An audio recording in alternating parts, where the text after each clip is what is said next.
우리가 오늘 새벽까지요, 특별 새벽 예배 5일 동안 드리면서 새해를 맞으며 결단을 하셨을 겁니다. 올해 나는 어떻게 살겠다, 어떻게 살아가야 될지 기도하고 결단하셨을 겁니다. 저는 이번 주가 지나가기 전에 한 가지를 더 여러분이 결단하시기를 원합니다. 그것은 여러분의 자녀들을 위한 결단입니다. 올해는 우리 자녀들이 하나님이 주시는 지혜를 받을 수 있는 그런 해가 되기 위해서 결단하셨으면 좋겠습니다. 왜냐하면 여러분이 자녀들에게 줄 수 있는 가장 귀한 것이 지혜이고 세상 그 어디에서도 배울 수 없는 것이 바로 지혜이기 때문입니다. 제가 우리 사는 시대를 살다 보면 계속해서 보면 날이 가면 갈수록 더 시간이 지나면 지날수록 더 많은 지혜가 필요하다는 생각을 깨닫게 됩니다. 왜냐하면 세상은 날이 갈수록 더 복잡해지고 날이 갈수록 더 교묘해지고 그렇게 아이들의 머리에 악한 생각을 계속해서 심어주기 때문입니다. 마치 세상이 알려주는 것이 진리인 것처럼 느끼게 만들고 하나님 말씀대로 살려는 아이들을 욕하고 조롱하는 것이 이 세상의 문화입니다. 그래서 그 어느 때보다 우리 자녀들이 살아간 이 세상을 살아가기 위해서는 우리 자녀들에게 지혜가 필요합니다. 지혜를 물려줘야만 됩니다. 그렇다면 이제 중요한 것은 지혜가 무엇인가 이겁니다. 지혜가 무엇입니까? 지혜가 무엇인지 알기 위해서 오늘 우리가 솔로몬의 이야기를 잠시 나누기를 원합니다. 솔로몬이 어떻게 해서 가장 지혜로운 왕이 될 수 있었는지 그것을 한번 살펴보겠습니다. 보통 우리가 솔로몬이 가장 지혜롭게 될 수 있었던 이유는 하나님께 지혜를 구했기 때문입니다. 이렇게 생각을 합니다. 분명 솔로몬은 지혜를 구했습니다. 하지만 지혜가 아닌 다른 표현을 통해서 지혜를 구했습니다. 다른 말로 지혜를 구했습니다. 그게 무엇인지 우리 열왕기상 3장 9절 말씀을 한번 같이 읽겠습니다. 시작. 누가 주의 이 많은 백성을 재판할 수 있사오리이까 듣는 마음을 종에게 주사 주의 백성을 재판하여 선악을 분별하게 하옵소서. 솔로몬이 하나님께 구한 것은 지혜라는 말보다 듣는 마음을 구한 겁니다. 솔로몬이 생각한 지혜는 듣는 마음을 통해서 얻을 수 있는 것이기 때문입니다. 무엇을 듣느냐면 두 가지를 듣는데요. 하나는 하나님의 말씀을 듣고 두 번째는 사람의 말을 듣는 마음입니다. 우리가 두 가지를 한번 나눠서 생각을 해보겠습니다. 첫 번째, 지혜를 얻기 위해서는 하나님의 말씀을 듣는 마음을 가져야만 됩니다. 성경 말씀을 들어야 된다는 겁니다. 그렇다면 어떻게 해야 듣는 겁니까? 우리는 이 마음이 무엇인지 알면 어떻게 들어야 되는지도 알 수 있는데요. 우선 그래서 성경 말씀을 어떠한 마음으로 들어야 되는지 그것을 한번 살펴보겠습니다. 우리는 보통 마음을 뭐라고 생각합니까? 감정이 있는 곳, 감정이 나오는 곳, 그것을 마음이라고 생각을 합니다. 그렇지만 성경이 말하는 마음은 감정뿐만 아니라 지식도 있고 의지도 있고 그래서 내 삶 전체를 통제하는 곳, 내 삶 전체를 다 관할하는 곳이 마음이라고 말씀을 합니다. 그래서 솔로몬이 하나님의 말씀을 듣는 마음을 달라고 했을 때는 솔로몬은 하나님의 말씀을 듣고 깨닫고 믿고 사랑해서 하나님의 말씀을 통해서 내 인생 전체가 변하게 해달라고, 하나님의 말씀을 통해서 내 인생이 변하는 그런 마음을 달라고 기도했던 겁니다. 내 삶 전체가 하나님의 말씀을 듣는 마음을 가져서 내 인생 전체가 하나님의 말씀으로 변화되고 싶다고 이렇게 구한 것이었습니다. 그렇다면 이제 하나님의 말씀을 듣는 마음을 이제 가진 다음에 그것을 왜 가지기를 원합니까? 하나님의 말씀을 듣는 마음을 가진 목적이 무엇입니까? 9절 말씀을 다시 한번 보면 이렇게 말씀을 합니다. 선악을 분별하게 하옵소서. 선악을 분별하게 하옵소서. 솔로몬이 하나님께 듣는 마음을 달라고 했던 이유가 무엇이냐면 선악을 분별하기 위해서였습니다. 하나님의 말씀을 들어야지 선과 악을 분별할 수 있다는 사실입니다. 이 말을 조금 돌려서 생각하면 우리가 우리의 능력으로는 선악을 판단할 수 있는 능력이 없다는 것을 말씀을 합니다. 하나님의 말씀을 듣고 하나님의 말씀을 사랑하고 하나님의 말씀을 묵상해서 하나님의 말씀에 이 세상을 비추어 볼 때 세상이 악한지 선한지를 알 수 있다는 겁니다. 우리의 삶에 너무나도 복잡하게 오는 그 모든 문제들을 판단하기 위해서는 그냥 살아간다면 헛갈리고 어떻게 해야 될지 알지 모를 때가 너무나도 많을 것이지만, 그 모든 상황에서 선과 악을 분별하기 위해서 필요한 지혜가 무엇이냐? 하나님의 말씀을 듣는 마음을 가져야 된다. 하나님의 말씀을 듣는 마음을 가질 때 지혜를 얻고, 이 지혜를 가지고 세상의 선과 악을 분별할 수 있다. 그래서 우리 자녀들에게 지혜가 필요한 것입니다. 이 다음에 하나님의 말씀을 듣고 하나님의 마음과 같이 변한 마음을 가진 다음에는 우리에게 필요한 것이 사람들의 말을 듣는 마음입니다. 사람들의 말을 듣는 마음이 필요합니다. 그 중에서도 가장 가난하고 힘없고 약한 사람들의 말을 듣는 마음이 필요합니다. 왜냐하면 힘없고 가난한 사람들을 불쌍하게 여기시고 그들의 말에 귀를 기울여 주시는 분이 바로 하나님이시고, 우리가 하나님의 마음을 갖게 되기 때문입니다. 그리고 이 놀라운 점이 무엇이냐면, 하나님의 마음을 가지고 가장 약한 사람들의 말을 들으면 그들의 말을 진심으로 이해할 수 있는 힘이 생긴다는 겁니다. 하나님의 마음을 가지고 세상에서 억울하게 당하며 힘들게 살아가는 사람들의 말을 들으면, 신음소리를 들으면 그들이 무슨 말을 하고 있는지를 이해할 수 있는 힘이 생깁니다. 그래서 솔로몬은 하나님께 듣는 마음을 구한 것이었습니다. 그리고 하나님은 솔로몬의 요구를 들어주셔서 지혜를 주셨습니다.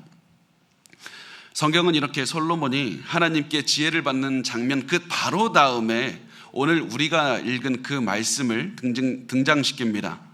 이 이야기에서는 솔로몬은 그 사회에서 가장 가난하고 손가락질 당하던 두 사람, 창기들을 만나는 그런 이야기를 진행하게 됩니다. 우리 3장 16절 말씀을 한번 보겠습니다. 3장 16절 말씀 같이 읽겠습니다. 시작. 그때 창기 두 여자가 왕에게 와서 그 앞에 서며. 창기라는 사람들은 사회에서 가장 낮고 가장 천하게 여겨서 그 누구도 상종하고 싶어하지 않는 사람들이었습니다. 가장 약한 사람들의 말을 듣는 마음을 구한 솔로몬 앞에 가장 사람들이 싫어하는 그 사람들이 솔로몬의 판단을 구하면서 서 있었던 겁니다. 솔로몬에게 우리의 문제를 판단해 달라고 이 요청하는 사람들은 일반적이지 않은 모습으로 서 있었습니다. 성경에서 잘 보면 왕 앞에 등장할 때는 무릎을 꿇고 아니면 아예 엎드려서 왕에게 존경을 표시하는 것이 일반적인 모습입니다. 그런데 이 두 창기는 솔로몬 앞에 서 있었다고 말씀을 합니다. 왜냐하면 지금 이 두 사람에게는 왕 앞에 머리를 조아릴 그런 여유조차 없었기 때문입니다.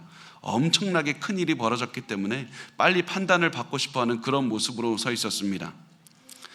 이들에게는 이들의 마음을 들어줄 만한 사람이 필요했습니다. 그래서 솔로몬을 보자마자 한 여자가 말을 하기 시작합니다. 우리가 이 이야기를 더 나누기 전에 한 가지 여러분께 꼭 당부드리고 싶은 말씀이 있습니다. 우리가 이 이야기를 이미 잘 아시죠? 제가 설명하기 전에 이미 다 아실 것이기 때문에 나는 이 이야기가 누가 범인이고 어떻게 흘러가야 되는지 다 알고 있다고 생각을 하실 것이지만, 우리 편견 없이 내가 마치 이야기를 처음 듣는 것처럼 생각하고 우리 말씀을 같이 읽어보겠습니다. 우리 17절부터 21절까지 말씀을 같이 읽어보겠습니다. 시작. 한 여자는 말하되 내 주여, 나와 네 여자가 한 집에서 사는데 내가 그와 함께 집에 있으며 해산하였더니 내가 해산한 지 사흘 만에 이 여자도 해산하고 우리가 함께 있었고 우리 둘 외에는 집에 다른 사람이 없었나이다. 그런데 밤에 저 여자가 그의 아들 위에 누움으로 그의 아들이 죽으니 그가 밤중에 일어나서 이 여종 내가 잠든 사이에 내 아들을 내 곁에 가져다가 자기의 품에 누이고 자기의 죽은 아들을 내 품에 누였나이다. 아침에 내가 내 아들을 젖먹이려고 일어나 본즉 죽었기로 내가 아침에 자세히 보니 내가 낳은 아들이 아니더이다 하매. 자, 이 사람의 말을 요약하면 이렇습니다. 이 두 사람이 창기로 일도 하고 침실로도 쓰는 그런 매운꿀, 거기에 있었던 겁니다. 그 방에 있었는데 이 두 사람이 일하다가 아버지를 알 수 없는 아이를 각각 임신하게 됐고, 그러다가 두 사람이 다 3일 간격으로 아이를 낳게 된 겁니다. 그런데 자고 일어나니까 자신이 데리고 있던 그 아이가 죽어 있었습니다. 아이가 죽었으니까 얼마나 슬프겠습니까? 정신 못 차리고 울고 있다가 날이 밝아져서 아이의 얼굴을 볼 수 있는 때가 왔으니까, 지금처럼 뭐 전등이 있는 게 아니니까요. 밤에는 어두운데 아침이 돼서 빛이 비춰지니까 아이의 얼굴이 내 아이가 아니었다는 겁니다. 다른 여자가 데리고 있는 아이를 봤더니 내 아이의 얼굴이었다는 그 확신이 들었습니다. 그래서 아이가 바뀌었구나. 그런데 문제가 무엇이냐면 이 모든 일들이 벌어지는 동안에 자신은 자고 있었다는 사실입니다. 그래서 어떠한 일이 도대체 내가 자고 있는 동안에 일어난 것인지 알 수가 없습니다. 그래서 이 여자는 생각을 하게 됩니다. 어떻게 이런 일이 가능한 것인가? 도대체 내가 자는 동안에 무슨 일이 일어났을까? 곰곰이 생각을 해보고 내렸던 결론은, 저 다른 여자가 자는 동안에 실수로 자기 몸으로 아이를 눌러서 죽였을 것이다. 신생아니까 금방 죽었을 것이다. 그 다음에 내가 자는 동안 내 아이와 죽은 자신의 아이를 바꾸었다는 그런 확신을 가지게 됩니다. 이 이야기는 듣기만 해도 가슴이 아픈 일인데, 더 한 가지 이 이야기에 큰 문제가 있었습니다. 그것은 무엇이냐면 증인도 없고요, 증거도 없었습니다. 산 아이가 누구의 자식이라는 그것을 증명해 줄 수 있는 사람도 없었습니다.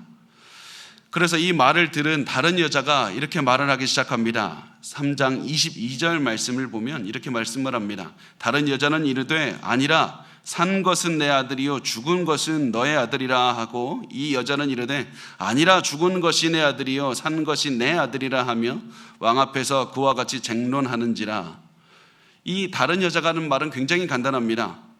저 여자가 하는 말은 다 꾸며낸 일이고 진실이 아닙니다. 이렇게 하고 끝냅니다. 왜 그렇습니까? 할 말이 없기 때문입니다. 내 아들을 내 아들이라고 하는데 증거가 어디 있겠습니까? 그 두 번째 여자의 말을 들은 첫 번째 여자가 대답합니다. 아니다. 죽은 아이가 너의 아들이고 산 아이가 내 아들이다. 이렇게 해서 두 사람이 목소리를 높여서 싸우기 시작하는 그런 모습을 보여줍니다. 두 사람의 이야기만 들으면 우리는 살아있는 자식이, 이 아들이 누구의 아들인지 알 수가 없습니다. 게다가 열왕기상을 기록한 기자는 우리에게 일부러 누가 진짜 어머니인지 알려주고 있지 않습니다. 이 뒤로도 기자는 일부러 계속해서 누가 진정한 어머니인지 알려주질 않습니다. 왜냐하면 이 사람은 우리도 솔로몬과 똑같은 자리에 앉게 하고 우리에게 묻고 있기 때문입니다. 너는 이렇게 복잡하고 이렇게 혼란스러운 상황에서 어떻게 하겠는가? 이런 복잡한 환경에서 너는 어떻게 하겠는가? 너에게 필요한 것이 무엇인가? 이것을 물어보고 있기 때문입니다. 솔로몬도 증거가 아무것도 없는 상황에서 누가 진정한 어머니인지 알 수 있는 방법이 없었습니다. 솔로몬은 이때 사람의 마음을 듣기로 하고 듣는 마음을 구했던 그 기도의 응답을 실천하기 시작합니다. 열왕기상 3장 23절에서 25절에 솔로몬은 이렇게 말합니다. 왕이 이르되 이 여자는 말하기를 산 것은 내 아들이요 죽은 것은 너의 아들이라 하고, 저 여자는 말하기를 아니라 죽은 것이 너의 아들이요 산 것이 내 아들이라 하는도다 하고, 또 이르되 칼을 내게로 가져오라 하니 칼을 왕 앞으로 가져온지라. 왕이 이르되 산 아이를 둘로 나누어 반은 이 여자에게 주고 반은 저 여자에게 주라. 솔로몬은 문제가 무엇인지 집중하기 시작합니다. 지금 문제는 누가 누구를 죽였고 이것도 문제가 아니라 어떻게 죽였느냐, 이것도 중요하지 않다. 지금 우리가 풀어야 되는 문제가 무엇이냐, 이 아이의 어머니가 누구이냐, 이거에 집중을 해야 된다. 이렇게 말하면서 이 문제를 해결하기 위해서 솔로몬은 칼을 가져오라고 말을 했습니다.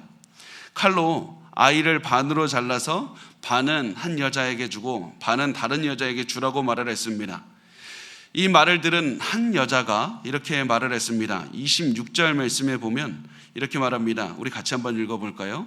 그 산 아들의 어머니 되는 여자가 그 아들을 위하여 마음에 불붙는 것 같아서 왕께 아뢰어 청하건대 내 주여 산 아이를 그에게 주시고 아무쪼록 죽이지 마옵소서 하되, 다른 여자는 말하기를 내 것도 내게 말고 내 것도 내게 말고 나누게 하라 하는지라. 이 말씀에서 굉장히 특이하죠. 열왕기상 기자는 그 산 아들의 어머니 되는 여자 이렇게 말을 합니다. 첫 번째 여자가 말했다, 두 번째 여자가 말했다, 그런 것이 아니라 친모가 말을 했다. 진정한 어머니가 이렇게 말을 했다는 사실만 우리에게 알려주고 있는 겁니다. 살아있는 아이의 어머니는 아이를 살리려고 했고 아이를 죽이지 말고 다른 여자에게 차라리 주라고 말을 했습니다.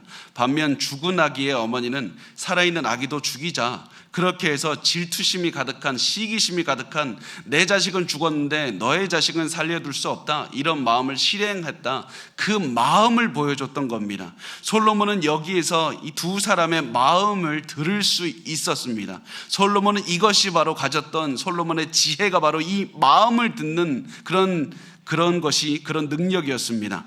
그래서 솔로몬은 이 두 사람의 마음을 들은 다음에 이렇게 판결을 내렸습니다. 27절 보면 왕이 대답하여 이르되 산 아이를 저 아이에게 주고 저 여자에게 주고 결코 죽이지 말라, 저가 그의 어머니이니라 하며, 솔로몬은 산 아기의 진짜 어머니인 저 여자에게 주라고 말합니다. 끝까지 숨기고 있죠. 저 여자가 누굽니까? 우리는 모릅니다.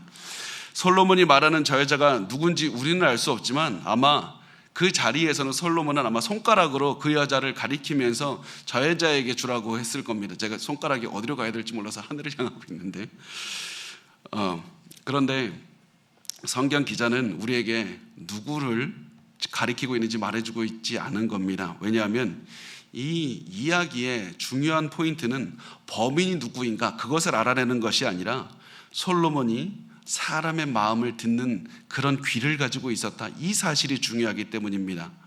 솔로몬은 사람의 말을 듣는 마음인 지혜를 가지고 있었습니다. 우리는 이 이야기를 통해서 솔로몬이 똑똑했다, 그것만 가지고 있으면 아무런 소용이 없는 겁니다.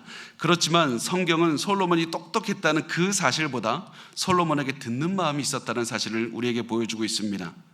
솔로몬은 하나님의 말씀을 듣는 귀가 있어서 하나님의 말씀대로 삶이 변해가는 그런 삶을 살았고, 가장 낮은 사람, 누구라도 무시하는 사람들의 말도 최선을 다해서 들었을 뿐만 아니라 사람들 속에 있는 진정한 마음까지 들을 수가 있었던 겁니다. 자신을 속이는 사람이 있어도 그 사람의 마음까지 읽을 수가 있었습니다. 그 결과가 어떻게 됩니까? 우리 마지막 28절 말씀을 같이 읽겠습니다. 시작. 온 이스라엘이 왕이 심리하여 판결함을 듣고 왕을 두려워하였으니 이는 하나님의 지혜가 그의 속에 있어 판결함을 범이더라. 사람들은 솔로몬이 똑똑해하기만 했다면 놀라기만 했을 겁니다. 그런데 사람들은 솔로몬을 두려워했습니다. 왜 그렇습니까? 솔로몬에게는 내 마음을 읽을 줄 아는 지혜가 있다고 생각을 했기 때문입니다. 솔로몬에게는 하나님의 마음을 들을 수 있는 귀가 있기 때문이었습니다. 그렇게 해서 내가 아무리 솔로몬 앞에서 거짓말을 한다 할지라도 솔로몬은 내 마음을 읽을 것이다, 그런 지혜를 가지고 나를 바라볼 것이다, 그것 때문에 사람들은 두려워하게 되었던 겁니다. 성경은 이렇게 해서 계속해서 듣는 귀가, 듣는 마음이 중요하다고 강조해서 말을 하고 있는 겁니다.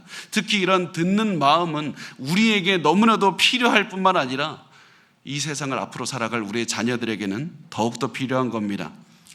세상은 단순히 복잡하기만 할 뿐만 아니라 굉장히 약하고요, 굉장히 교묘하게 우리의 자녀들을 속이려고 할 것이기 때문입니다. 우리의 자녀들이 이 세상에서 순진하지 않고 지혜롭게 분별하면서 살아가기 위해서는 하나님의 지혜, 듣는 마음이 필요합니다. 자, 그래서 우리가 그러면 어떻게 해야 자녀가 듣는 마음을 갖게 할 수 있을지 짧게 3가지만 나눠보도록 하겠습니다.